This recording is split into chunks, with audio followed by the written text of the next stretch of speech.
Hello my lovelies, Robbie here at Kickback Garage.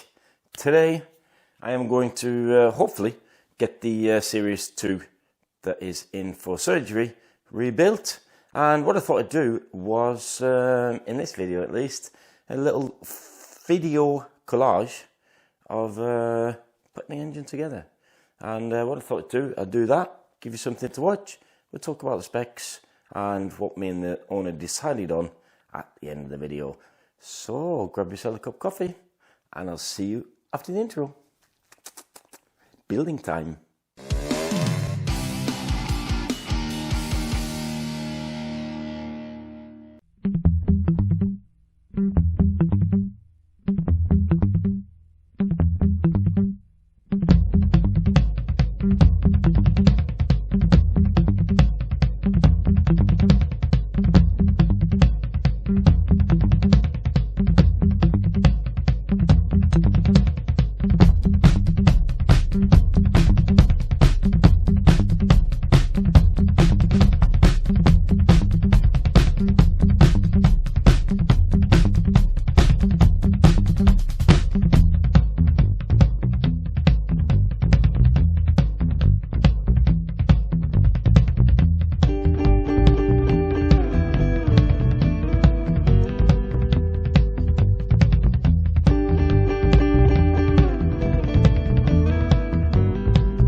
I've just cleaned up the mag house. This is a right mess. It's been blowing, obviously been blowing all the way around here, so clean it up. The biggest cardinal sin that I've seen here, before I changed these bearings, I thought I'd show you that the seal is on the wrong way around. You always have to fit the seal with the spring towards the pressure, which is towards the crankshaft. So another reason why this engine failed.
decided to change this lathe shaft, which I 100% agree with, as you've heard before.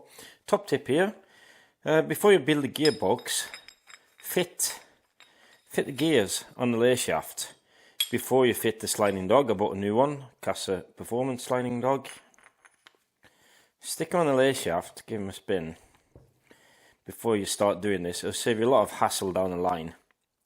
Once you've mounted up your gears to your lathe shaft, check that the lathe shaft is not sitting proud of the gears. As you can see here, about 0.5 millimeter, which is enough. This is especially important if you've got an LA 150 gearbox. I find a lot of the modern lathe shafts that you can buy, MB, BGM, Casa, they can sit proud on LE 150 gearboxes, and you need to take down this area here or you won't be able to shim it up properly. Right, carry on with the collage.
I have quite literally worked every minute that I haven't been at work or in bed.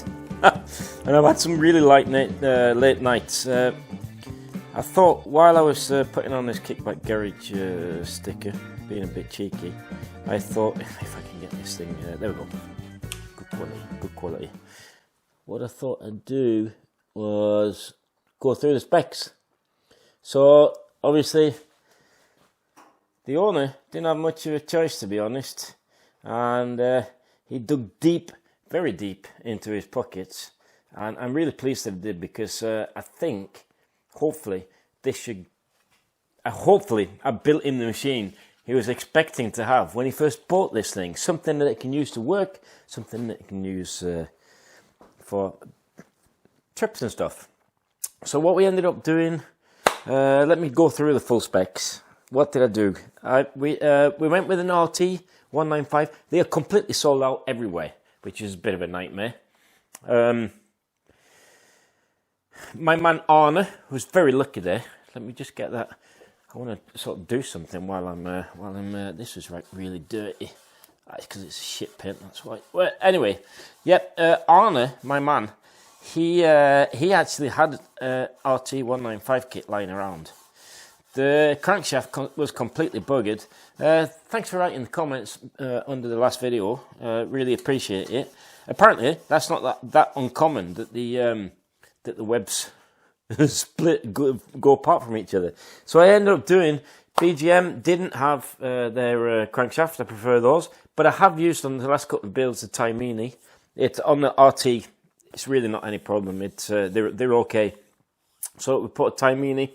Obviously, we went for a Taimini GP DL crankshaft, which has a thicker taper. A lot better when you're going to tune your scooters. And what that meant, though, unfortunately, was I had to change out the flywheel, which bumps up the cost a little bit more.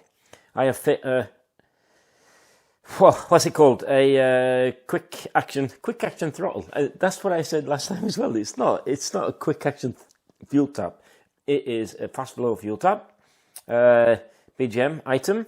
I have changed out the silent blocks to the bigger type. I actually didn't ask the owner about that. It's going to make his life much better. You get really nice handling from that, and it does dampen some of the vibrations. The crankshaft was 110 rod, 60, so that's stroked, so it's almost 200. Should give it a nice little bit of bump. And I'm pretty sure that this BGM exhaust pipe is the version 2, and they're quite peppy, so they could turn out to be quite a fun machine. I have changed out the lay shaft. I have torqued down the rear hub to the correct torque, so we won't be losing that anytime soon. The gearbox is shimmed. We've used BGM clutch plates. The new ones, the CR80 type ones, they've got a kit. It comes with clutch plates, steels, and uprated springs. I've used those a couple of times now. I quite like those. They're quite okay. I've rejetted the carb. I'll go through that as well while I'm at it, because maybe some of you are interested. We'll start out. He does have an air filter for this, but I'm not going to fit that until I know this thing starts, and I may have to jet down a bit. I am hoping, actually, to be honest, to get this thing out and right to Mandal, then it'll be completely broken in, and then I can rejet it if I need to, so that when I do send this back to the owner, who lives in Bergen, like I said, 8-9 hours away from here, then hopefully he'll have some trouble-free miles without having to run to some shady bike mechanic to help him fix stuff. Jetting. We fit a 350, I've fit a 350 float jet. I've gone for trusty X13, the 266 atomizer. Probably on this, could go for a 264, but I'm not sure about the exhaust. I know that they can be a little bit peppy, so I will start a little bit rich there. And if he runs fine with that, then we're not going to do anything with it. 40 slide. 55 pilot. I've got a 52 as well for him, and I think that's about, isn't that everything almost ish? Yeah, the important thing is the jet and the fact that we've got a fast flow fuel tap in there, so everything's good. The petrol seems fine. I have bought some brand new petrol, put in some Castrol, fully synthetic. We'll have a look at the other side before I start it up. Before I start it up, if you get off my scooter there.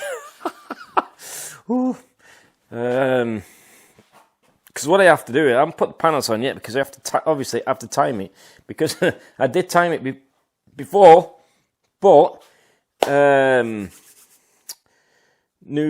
crankshaft, so I timed it again, and I have to check the timing with a strobe. Unfortunately, my battery charger that charges my little battery, sorry, this is my coffee, iced coffee, that's bugging my throat. Yeah, I've also shimmed, let's have a look on here, you can't really see it, I think you might be a little bit interested.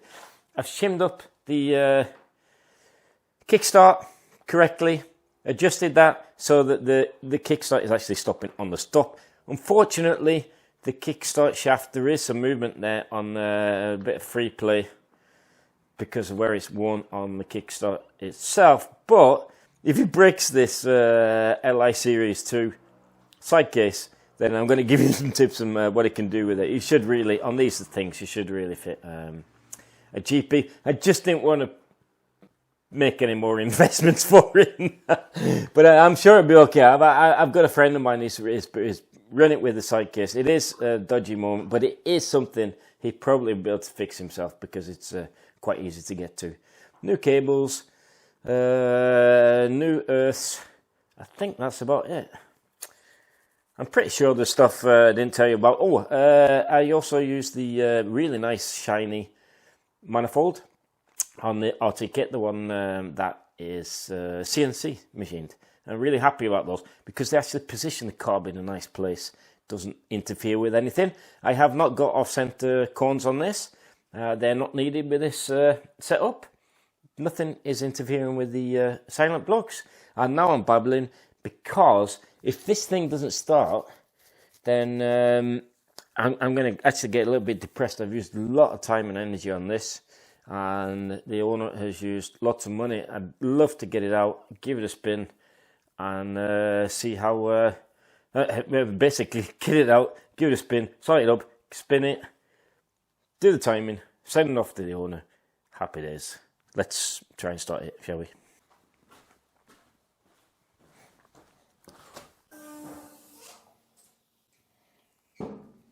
One thing I forgot to mention, two things I forgot to mention. I have obviously bought... Ooh, fuck, don't do that.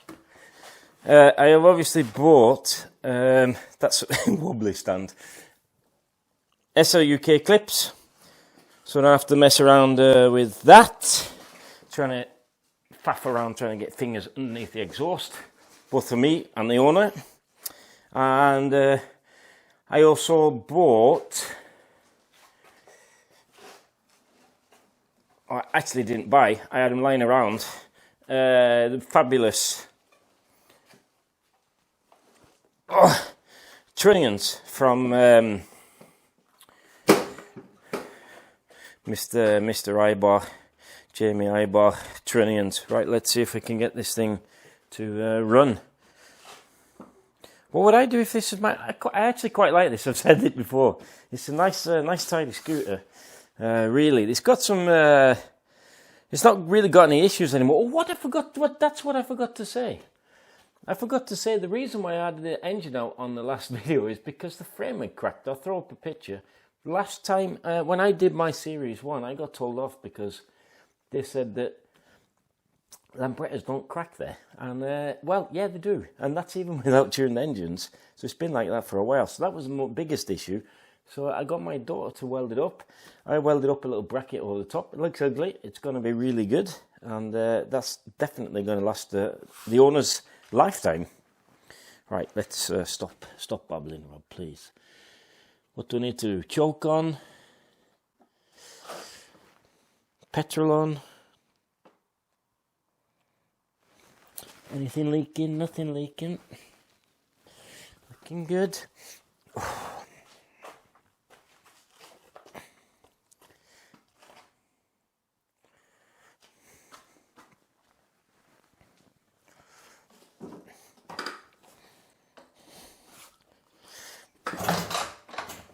Oh, there's a bit more compression in that than there was when I fired it up last time. So that's good.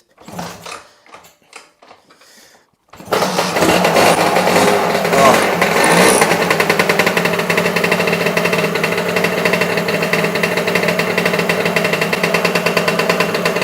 That's better. Obviously, start up.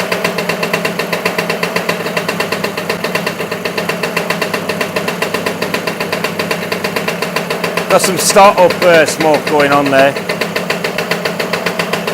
Are the lights working?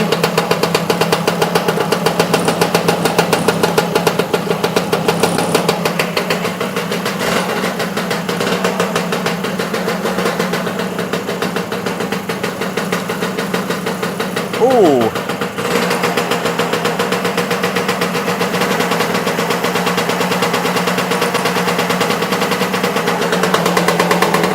Off with the chalk, lad.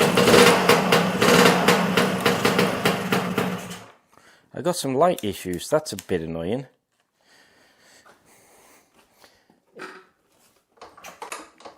Had the chalk on.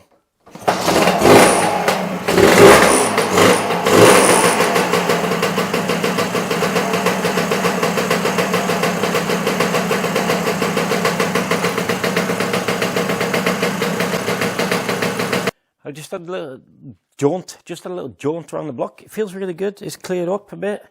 The chalk is sticking. That's why it was a bit smoky.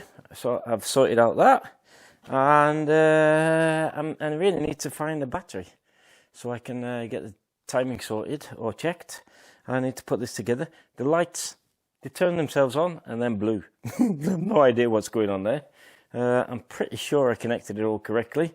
So that could be one of those little issues. But what I think I'll do is, plan of attack is get this together, use a few evenings on this, and then hopefully this weekend I'll take it for a ride. And I was thinking of doing about a little bit of a vlog of what's happening on the channel, a bit about the scooter, a bit about all sorts of stuff really. So if you if you like this kind of stuff, don't forget, do the old subscribe. Almost 8,000 subs now. Do the old thumbs up. You can support the channel if you want to. Loads of different ways of doing that. And hopefully I'll see you all in the next one. Ta-ra!